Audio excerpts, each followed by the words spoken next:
Hello, I'm gonna show you how we can have a database here inside SQL Server.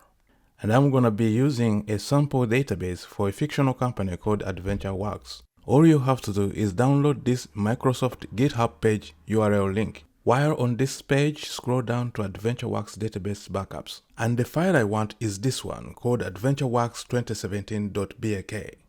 Let's go and click on that and to download on my computer. Once the download is complete, we can go ahead and install it on my computer. There is the file in my downloads folder, and I'll go ahead and right click on it and choose cut. And then I need to move it into the SQL Server backup folder.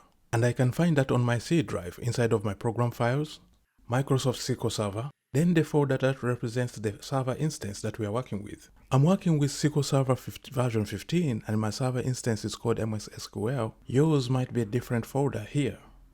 Then I will go inside of the folder and find MSQL and then finally backup folder. The first time you go in here, you might get this message that says you don't have permission to go into that folder. Just press this continue button and let you in. Then I can right click and paste in the database backup file.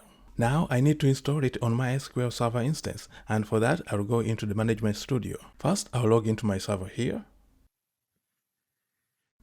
Then I'll right click on the databases folder and choose restore database.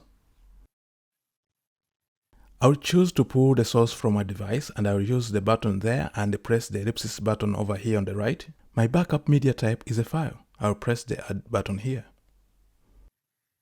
And then I'll select adventureworks2017.bak file and press OK. I'll press OK on this window and press OK one more time to restore the database. Once the restoration process completes successfully, you can press OK and dismiss the window.